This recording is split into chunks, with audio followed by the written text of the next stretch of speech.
Hello दोस्तों, मेरा नाम है कहानीबाज और आज हमारे चैनल कहानीबाज पर आपके लिए हम लेकर आए हैं एक छलावे की भूतिया कहानी जो आपको बहुत ही मजा देगी सुनने में। तो चलिए कहानी शुरू करते हैं। छलावा छलावा यानी एक ऐसी जगह जो कि प्रेत बाधित होती है, या यूं कहें कि कभी कभी इंसान ऐसी जगह या ऐसी अलग दुनिया में चला जाता है जो कि अस्तित्व में है ही नहीं। यहाँ आपके नियंत्रण में कुछ भी नहीं होता और फिर आपको वह नजर आ जाता है जो आप कभी देखना नहीं चाहोगे। जानकारों की माने तो छलावे को पहचानने का एक तरीका है कि जब कोई अजीब सी चीज बार बार आपके साथ होने लगे तो समझ जाइए कि आप छलावे के अंदर हैं। आज की कहानी हमें ऋषा जी ने भेजी हुई है। यह उनके पिताजी के साथ हुआ छलावे का अनुभव है। काफी साल पहले की यह घटना है जब उनके पिताजी एक सरकारी नौकर थे और सहारनपुर जिला उत्तर प्रदेश में बतौर ड्राइवर एक सरकारी अफसर की गाड़ी पर नौकरी कर रहे थे। सरकारी ड्राइवर होने के कारण उन्हें हमेशा अपने साहब के साथ अलग अलग शहरों में आना जाना पड़ता था। कभी कभी तो उनके पिताजी 3-3 दिन तक घर नहीं आते थे। ऐसा ही एक रोज वह अपने साहब के साथ दूसरे शहर उनके घर उन्हें छोड़ने चले गए और जब 2 दिन बाद वह वापस घर आए तो काफी बीमार लग रहे थे। उन्होंने हमें बताया कि कैसे वह एक छलावा के अंदर फंस गए थे, फिर कैसे माँ काली के आशीर्वाद के कारण वह जिंदा बच गए थे। यह बात उन्हीं के अनुभव पर आधारित है। उनकी इस आप बीती को मैंने कहानी में रूपांतरित कर दिया है। तो आइए अब आगे की कहानी मैं आपको उन्हीं के नजरिए से सुनाता हूँ। मेरा नाम गजराज है। ड्राइवर की नौकरी करते हुए मुझे काफी साल हो गए थे और काम की वजह से कई बार अनजान जगहों पर जाना हो जाता था। उस वक्त आज की तरह मोबाइल नहीं था और जीपीएस भी नहीं हुआ करता था। यह उस दिन की बात है जब मैं अपने साहब को छोड़ने उनके घर चला गया था। तो जब मैं उनके घर पहुंचा तो उनकी माताजी उस दिन 4 धाम यात्रा कर वापस आई हुई थी। घर जाते ही उन्होंने मेरे हाथ में कहीं का प्रसाद थमा दिया और एक धागा सा हाथ में जबरदस्ती बांध दिया। मेरा सारा ध्यान तब जल्दी से जल्द वापस लौटने पर था क्योंकि सफर काफी लंबा था, यही कोई 150 या 200 किलोमीटर का। तो मैं वहीं पर थोड़ा कुछ खा पीकर घर से निकलने ही वाला था कि माताजी ने फिर एक मुड़ा हुआ कागज मेरे हाथ में थमाया और कहा कि इसे गाड़ी में रख लेना और इसकी एक छोटी सी फ्रेम बनाकर गाड़ी में आगे लगा देना। मैंने उस कागज को देखा भी नहीं था कि वह क्या था। मैंने उसे वैसे ही अपनी जेब में रख दिया और वहां से निकल पड़ा। रास्ते में जाते जाते मैंने गाड़ी की टंकी फुल की और उस शहर से निकल पड़ा। शायद मेरे लिए वह दिन खराब था। वापस जाते जाते दोपहर को रास्ते में एक जगह गाड़ी का टायर पंचर हो गया। टायर चेंज करने में मेरा करीबन 1 घंटा चला गया। टायर बदल कर आगे जाके निकला तो कुछ किलोमीटर बाद एक घाट के रास्ते में घना ट्रैफिक लगा था। आधे घंटे तक तो गाड़ी एक ही जगह पर खड़ी रही। पूछताछ की तो पता चला कि आगे कहीं रास्ते में एक्सीडेंट हुआ है। उस वक्त मुझे अपने आप पर बहुत गुस्सा आ रहा था। मेरा काफी वक्त बर्बाद हो गया था और अब ऊपर से ये ट्रैफिक शाम का वक्त हो चला था। ठंड के दिन थे तो आसपास ठंड भी बढ़ने लगी थी। करीबन आधा घंटे बाद गाड़ियां धीरे धीरे आगे सरकनी शुरू हो गई। कुछ आगे जाने पर मुझे वहीं पर पहाड़ियों में रहने वाले कुछ लोग अपने परिवार के साथ जाते हुए नजर आए। मैंने उन्हें आवाज दी और पूछा कि आगे कितना ट्रैफिक है। उनमें से एक आदमी ने पीछे देखते हुए कहा, ठीक से तो पता नहीं, लेकिन काफी लंबी लाइन दिखाई पड़ रही है। सच कहूं तो उस वक्त मुझे आराम की जरूरत थी क्योंकि लगातार गाड़ी चलाने के कारण मैं बहुत थका हुआ था। मैंने फिर उनसे पूछा, यहाँ से निकलने का कोई दूसरा रास्ता? उस आदमी ने जवाब दिया, नहीं, यही एक रास्ता है। मैंने निराश भरे स्वर में उन्हें धन्यवाद दिया और वे लोग आगे चले गए। तभी उनमें से एक 14-15 साल का लड़का कुछ आगे जाकर फिर से पीछे आ गया। उसने मेरे पास आते हुए कहा, बाबा ने ठीक कहा, यहाँ कोई पक्का रास्ता तो नहीं है, पर एक कच्चा रास्ता है। हम जिस कच्चे रास्ते से चल रहे हैं ना, उस रास्ते पर गाड़ी उतार दो। आपको नीचे से थोड़ा घूमकर जाना पड़ेगा, कुछ गांव और जंगल का क्षेत्र लगेगा, पर आप यहाँ से काफी आगे निकल जाओगे। इतना कहकर वह फिर अपनी पहाड़ी बोलते हुए आगे चला गया। कुछ देर बाद सोचकर और चिढ़कर मैंने गाड़ी को सड़क से कच्चे रास्ते पर उतार दिया और उसी कच्चे रास्ते से आगे जाने लगा। कुछ किलोमीटर जाने पर मैंने गांव पार किया, लेकिन मुझे एहसास हुआ कि अब अंधेरा बढ़ने लगा है। वहां आसपास के लोग से पूछते हुए मैं फिर आगे बढ़ा। आगे मुझे दूसरा कोई भी गांव दिखाई नहीं दिया और देखते ही देखते अंधेरे की क्याली स्याही उजाले में घुलने लगी। आगे बढ़ने के साथ ही आसपास की झाड़ियां भी घनी होती जा रही थी। शायद यह वही जंगल का इलाका था जिसके बारे में उस लड़के ने मुझे बताया था। मैंने आगे जाने से पहले खुद की तसल्ली के लिए एक जगह पर गाड़ी को रोक दी और गाड़ी से बाहर निकलकर अपने चारों ओर नजरें दौड़ाई। वहां सब कुछ बहुत शांत था। मैं उस अधूरे प्रकाश में दूर तक जाते हुए उस रास्ते का अंदाजा लगाने की कोशिश कर रहा था। तभी पीछे कहीं से मेरे कानों पर किसी के खांसने की आवाज पड़ी। एक बुजुर्ग सा इंसान पेड़ों में से पगडंडी के रास्ते कहीं जा रहा था। मैंने उन्हें आवाज दी और दौड़ता हुआ उनके पास चला गया। बाबा, मुझे हाईवे के रास्ते पर निकलना है, क्या यह सही रास्ता है? उन्होंने मेरी तरफ देखा, फिर दूर जाते हुए उस रास्ते की तरफ देखा। उनके माथे पर चिंता की लकीरें उभरी और फिर कुछ सोचकर उन्होंने कहा, यहाँ से हाईवे की सड़क लगती तो है, पर इस वक्त यह रास्ता सही नहीं है। तुम वापस चले जाओ, और वैसे भी यह रास्ता गाड़ियों के लिए नहीं है, कच्चा है। तुम गाड़ी को तेज भी नहीं चला पाओगे, रास्ते में फंस जाओगे। उस वक्त मेरे दिमाग में सिर्फ यही चल रहा था कि पहले से ही काफी वक्त बर्बाद हो गया है और अब यह आदमी मुझे 10 से 12 किलोमीटर वापस जाने के लिए कह रहा है। मैंने अपनी जिंदगी में काफी बार देखा है कि आदमी गुस्से में, घमंड में हमेशा गलत निर्णय ले लेता है, गलत का चुनाव करता है, और मैंने भी वही किया। मैंने उस आदमी की बात नहीं सुनी और एक झूठी मुस्कुराहट के साथ उन्हें धन्यवाद बोलकर जाकर गाड़ी में बैठ गया।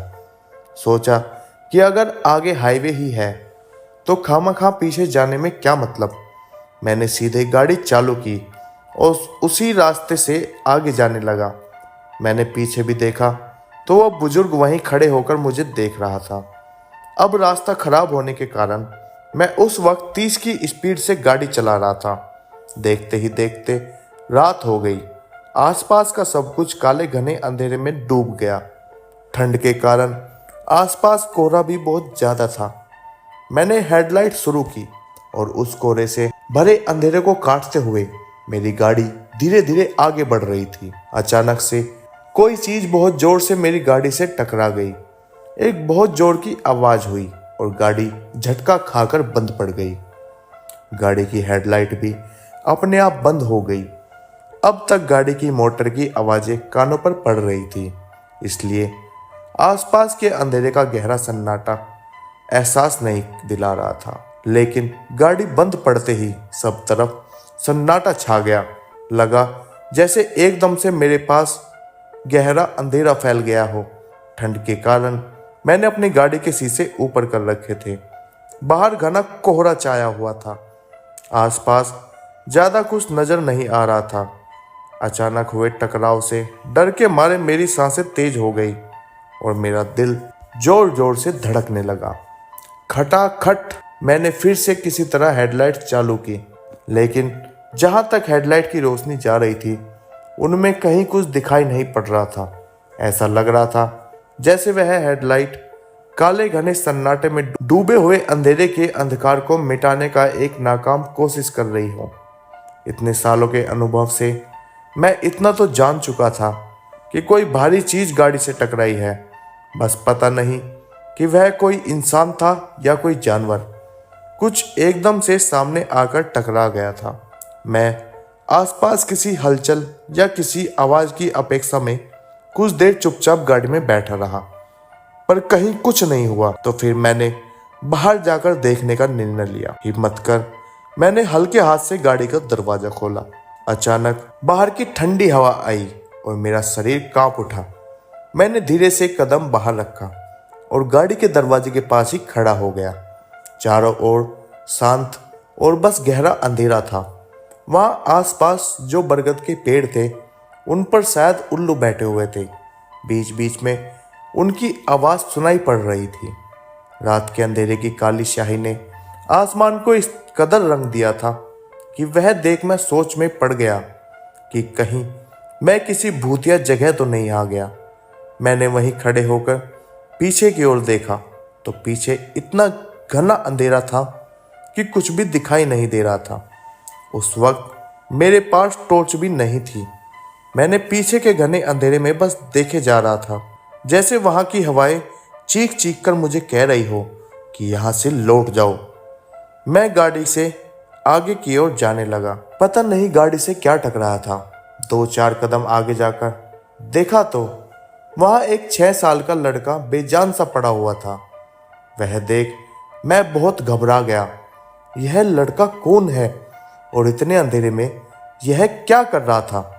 उसे वैसे पड़ा हुआ देख मैं लगभग रोने लगा कि मैंने यह क्या कर दिया। मैं दौड़कर उसे उठाने के लिए उसके पास गया और लड़के को अपनी गोद में उठा लिया। और जैसे ही मैंने उसे उठाया, मुझे आसपास के अंधेरे में से कहीं से कोई गुनगुनाने की आवाज सुनाई देने लगी। कोई गूंजती हुई आवाज। कोई औरत कुछ गुनगुना रही थी। मैंने अपने आसपास देखा। घनी झाड़ियों के सिवाय वहां कुछ भी नहीं था।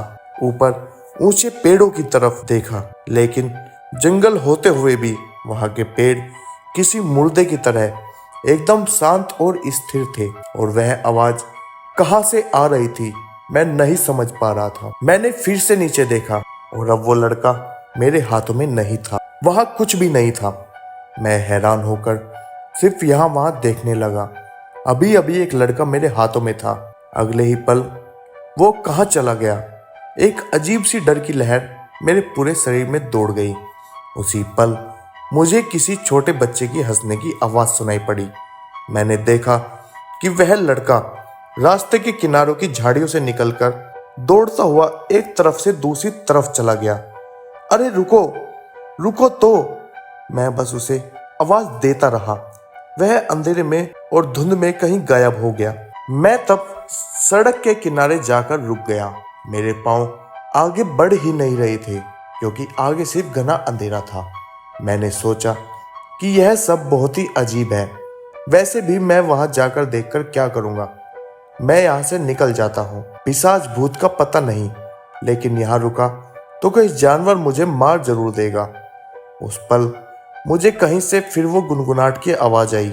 वो किसी तरह के गाने की आवाज थी।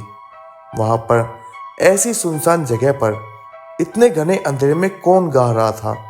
आसपास कहीं कोई भी तो नहीं था, पर वहां जो कुछ हो रहा था बहुत ही अजीब और भयानक था। मैंने सामने की दिशा में ध्यान से देखा। वहां कोई था, जैसे कोई औरत हो। यह जगह सच में अजीब है। कुछ समझ नहीं पा रहा हूं मैं। और मैं जल्दी से जाकर गाड़ी में बैठ गया और गाड़ी चालू करने की कोशिश करने लगा। 3-4 बार प्रयास करने के बाद गाड़ी चालू हो गई। तब जाकर मेरी जान में जान आ गई। उस आदमी ने शायद सच ही कहा था कि रास्ता सही नहीं है। मैं वहीं रुककर सोचने लगा कि क्या करूं, आगे जाऊं या वापस गाड़ी मोड़ लूं। तभी कोई चीज धड़ाम से गाड़ी के ऊपर आकर गिरी। उस आवाज से मेरा दिल बैठ गया। शरीर में एक तेज झटका सा लगा और उसी के साथ शरीर कांपने लगा। अब मेरे दिमाग में एक साथ कई सारे विचार चल रहे थे। गाड़ी की हेडलाइट और गाड़ी फिर से बंद पड़ गई। मैंने फिर से गाड़ी स्टार्ट करने की खटपट शुरू की। अगले ही पल तेजी से हेडलाइट चमकी और बुझ गई।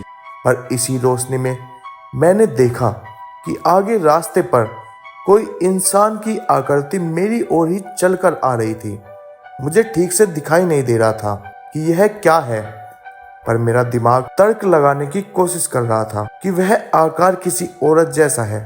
उस घने कोहरे में उसका एक धुंधला सा आकार नजर आ रहा था। मैंने तब निर्णय ले लिया कि पीछे जाना ही ठीक होगा। इस बार मैंने गाड़ी की हेडलाइट चालू नहीं की और किसी तरह गाड़ी को पीछे मोड़ लिया। उस परछाई की ओर देखने की मुझ में हिम्मत नहीं थी।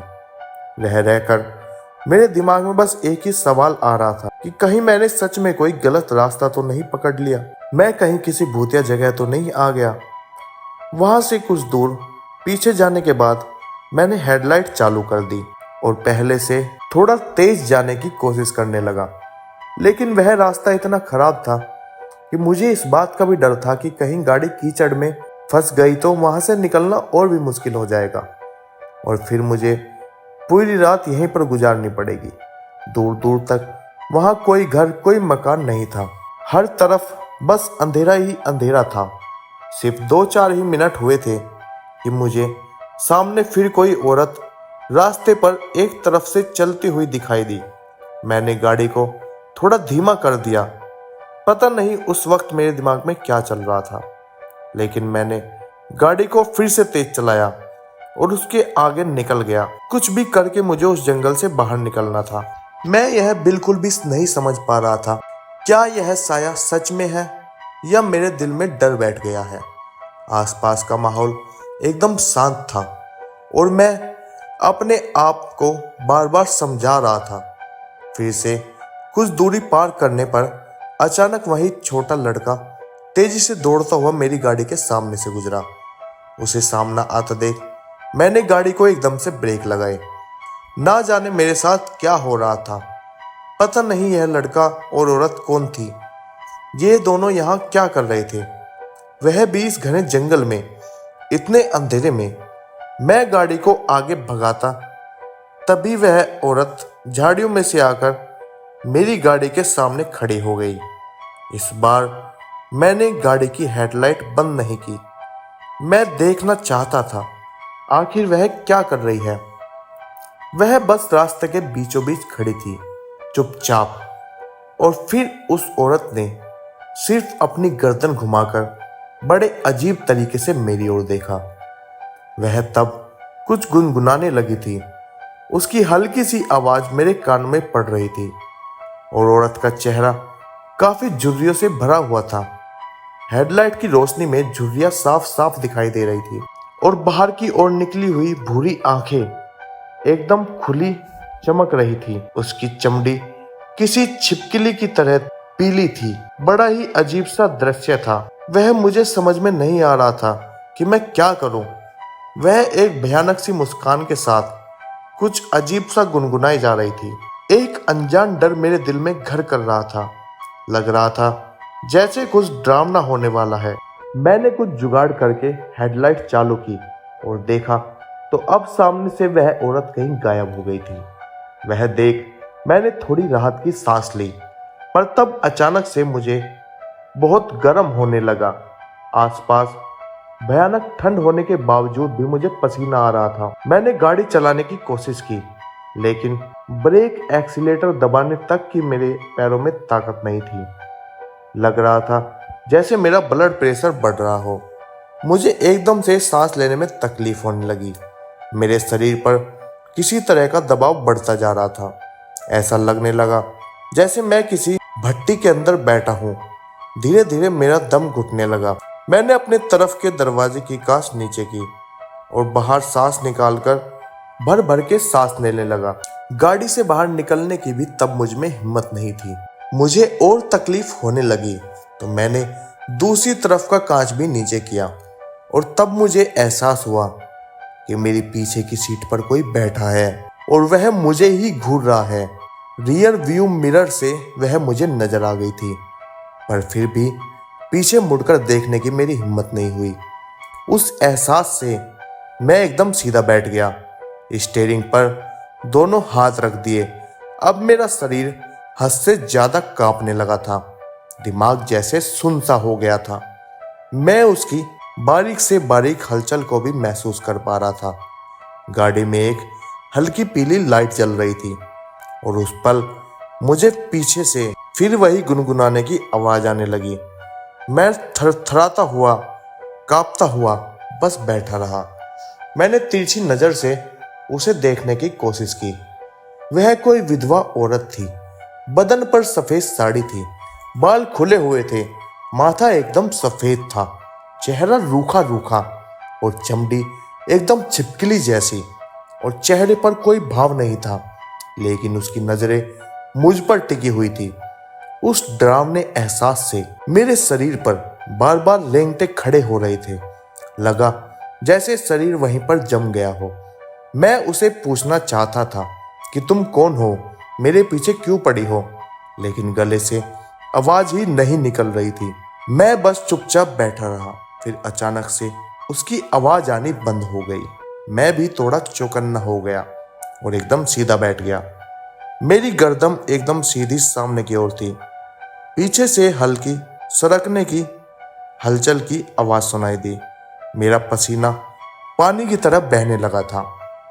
मैं समझ गया कि यह कोई प्रेत या चुड़ैल है। ये सोचकर मेरा शरीर एक बार फिर से कांप उठा। मेरी सांस अब फूलनी शुरू हो गई थी। मैंने मन ही मन में भगवान का नाम जपने लगा। पता नहीं कैसे, पर मैंने कभी भी काली माँ का नाम नहीं लिया था और ना ही माता काली को मैं पूजता था। लेकिन उस वक्त मैंने अपने आप ही महाकाली का नाम जपने लगा। मैंने अपनी तसल्ली के लिए एक बार उसे देखना चाहा और हल्के से नजर उठाकर सामने मिरर में देखा। वो भी मिरर में मुझे ही देख रही थी। उस पल हम दोनों एक दूसरे को देख रहे थे और वो औरत हल्की सी डरावनी मुस्कान देकर मंद मंद खिंची खिंची सांस लिए हुए हंसने लगी। उसकी उस शैतानी भयानक नजर को देख मेरा खून एकदम से ठंडा पड़ गया। अजीब सी सरसराहट मेरे अंदर दौड़ गई। उस नजर में मौत का डर था और वह अपना पूरा मुंह खोल के हंसते हुए अपनी बड़ी बड़ी आंखों से मुझे घूरने लगी। वह सब कुछ सहना मेरे लिए बहुत मुश्किल था। मैंने किसी तरह दरवाजा खोल गाड़ी का बाहर जाने की कोशिश की और फिर मुझे महसूस हुआ कि मेरा शरीर बेजान सा हो गया है। मैं उठने की कोशिश में गाड़ी की सीट से नीचे लुढ़क गया और लुढ़कते हुए रास्ते से नीचे चला गया। मैं किसी के पैरों के पास पड़ा हुआ था। पता नहीं वह क्या था। मैंने ऊपर देखने की कोशिश की, लेकिन मेरी नजर धुंधली होती गई और उस औरत के गुनगुनाने की आवाज दूर कहीं से अब भी मेरे कानों पर पड़ रही थी। मुझे लगा कि मेरे पास वही चुड़ैल खड़ी है। मैंने अपनी आंखों पर जोर डाला। लगा जैसे आंखों के सामने तेज रोशनी सी हो गई हो, जैसे एकदम काला घना कोहरा छा गया हो और मैं उस तेज प्रकाश को देख नहीं पाया और मैं वहीं पड़े पड़े अपना होश खो बैठा। फिर जब मुझे होश आया तो किसी पुराने बिस्तर में एक खाट पर सिकड़ू हुआ सा लेटा हुआ था। नजर उठाकर देखने की मुझ में जरा भी हिम्मत नहीं थी, पर एक अजीब से एहसास से कुछ देर में झटके से उठकर बिस्तर में बैठ गया और उठते ही मैंने गहरी सांस लेना शुरू किया। मैंने वहां जो भी देखा था वह सब कुछ वहां से गायब हो चुका था। फिर मैंने देखा कि मेरे बाजू में एक आदमी खड़ा हुआ था। यह वही आदमी था जो शाम के वक्त मुझे रास्ते पर मिला था। उसने मुझे काली चाय जैसा कुछ पीने को दिया और गंभीर आवाज में कहा, पी लो, इससे बुखार उतर जाएगा। फिर वह आदमी भी एक जगह पर बैठ गया और एक गहरी सांस लेकर उसने कहा, मैं तुम्हारी लाश को ढूंढने जंगल में गया था, पर देखा तुम्हारी सांसें चल रही थी, इसलिए फिर तुम्हें उठाकर यहाँ लेकर आया। वो चुड़ैल किसी को जिंदा नहीं छोड़ती, पर तुम्हारी शर्ट की जेब में कुछ ऐसा था जिसने कल रात तुम्हारी जान बचाई है। उसकी बात सुनकर मैं शर्मिंदा था, क्योंकि उन्होंने मुझे चेतावनी दी थी और कहा था यह रास्ता सही नहीं है। फिर उन्होंने मेरी तरफ देखते हुए एक कागज खोलकर मुझे दिखाया, जिसमें माँ काली की तस्वीर थी। उन्होंने कहा, यही है जिसके कारण कल तुम्हारी जान बच गई। यह वही कागज था जो हमारे साहब की माता जी ने मुझे गाड़ी में रखने के लिए दिया था। माँ काली की एक छोटी सी तस्वीर थी वो। उस तस्वीर को देख मैंने अपनी आंखें बंद कर ली और माँ काली की तस्वीर को प्रणाम किया। और तब रात का वह सब मंजर किसी तस्वीर की तरह मेरी आंखों के सामने से सरकता चला गया। सबसे आखिर में मैं जिन पैरों के पास पड़ा था वह पैर गहरी नीली रोशनी से चमक रहे थे। पता नहीं वह क्या था, पर मुझे विश्वास है कि वह जरूर महाकाली के पैर थे या उनका कोई अंश था। शायद इसीलिए मैं उन्हें देख नहीं पाया। मैंने उस आदमी को भी यह सब बताया। तब उस आदमी ने कहा, किसी और की श्रद्धा के कारण आज तुम्हारी जान बच गई है। तुम्हारी अपनी श्रद्धा होती तो शायद माँ तुम्हें दर्शन भी दे देती। माता के दर्शन करना इतना आसान होता तो कोई भी उसे आसानी से प्राप्त कर लेता, लेकिन माँ तो माँ होती है। वह अपने बच्चे को कभी तकलीफ में नहीं देख सकती। तुमने भले ही उसे अनजाने में पुकारा हो, लेकिन वह तुम्हारे बचाने वहां आ गई थी। अब चुड़ैल की कहानी भी कुछ उसी तरह है कि काफी साल पहले उस चुड़ैल ने आसपास के गांव के लोगों का जीना हराम कर दिया था। मतलब तब तक वह चुड़ैल नहीं थी, लेकिन उसका दिमाग ठिकाने पर नहीं था। आए दिन वह लोगों से झगड़ा किया करती थी, किसी भी बात पर मारने मरने की धमकी दिया करती थी और मारने मरने पर उतर आती थी। उसका पति उसे बहुत समझाता था, पर वह खुद उसे समझाकर थक गया था। और फिर एक रोज उसी जंगल में एक जानवर के हमले में उसके पति की मौत हो गई। उस बात का उसे बहुत गहरा सदमा लगा। लोगों को यह लगा कि अब यह सुधर जाएगी, पर वह तो और भी पागलों जैसे करने लगी। फिर अगले कुछ दिनों में उसका बेटा भी कहीं गायब हो गया। उसे लगा कि गांव के लोगों ने जानबूझकर उसे तकलीफ देने के लिए बेटे को गायब किया है, पर किसी ने उसके बेटे को जंगल की तरफ जाते हुए देख लिया था। जब उसे यह पता चला तो वह भी अपने बेटे को ढूंढते हुए जंगल की ओर चली गई और फिर वहां दोनों कभी वापस नहीं आए। काफी दिनों के बाद कुछ लोगों को उस औरत की सड़ी हुई लाश मिली। उसकी भी जंगल में मौत हो गई थी। उसके बेटे का तो कहीं पता नहीं चला। फिर अचानक एक रोज वह चुड़ैल लोगों को दिखाई देने लगी। रात रात में वह आसपास के गांव में घूमती रहती थी, कुछ गुनगुनाती रहती थी। उसके आने से पूरे गांव में एक तरह की मायूसियत फैल गई थी। गांव के लोगों को रात रात में आसपास से अजीब अजीब आवाजें सुनाई देने लगती थी। जो भी जंगल में फंस जाता था उसके साथ जरूर कुछ ना कुछ बुरा होता था। खासकर रात के अंधेरे में वो एक भटकती आत्मा है। इसलिए फिर गांव के पंडितों ने उस जंगल को चारों ओर से अग्नि से बांध दिया और मंत्र बाधित कर दिया, जिससे उन दोनों की आत्मा अपने दायरे में रहे। और आज भी लोगों को वह जंगल में घूमती फिरती दिखाई देती है। कहते हैं कि आज भी वह अपने बेटे को जंगल में ढूंढ रही है, पर माता का आशीर्वाद रहा, इसलिए मुझे कुछ नहीं हुआ। दोस्तों, उस आदमी की कही बात पूर्ण रूप से सच थी। कभी कभी हम लोग बहुत ही बुरे हालात में फंस जाते हैं और हमारा दिमाग काम करना बंद कर देता है। हम ईश्वर से भी विश्वास नहीं करते, पर उस दिन के बाद मेरा ईश्वरीय शक्ति में विश्वास और ज्यादा बढ़ गया।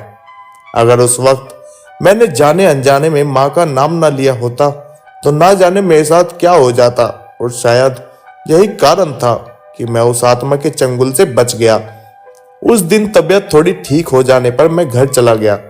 मुझे 3-4 दिन तक बुखार रहा। जब मैं फिर काम पर गया तो मैंने अपने साहब को भी इस घटना के बारे में बताया। ठीक होते ही मैंने माता की उस तस्वीर को सरकारी गाड़ी में लगा दिया। तो दोस्तों, ऐसी थी यह घटना और महाकाली की महिमा। यह घटना आपको कैसी लगी मुझे कमेंट करके जरूर बताएं। और अगर आपको ऐसी ही कहानियां सुनना पसंद करते हैं तो चैनल पर बने रहिए और हमारे चैनल को लाइक कर दें। धन्यवाद।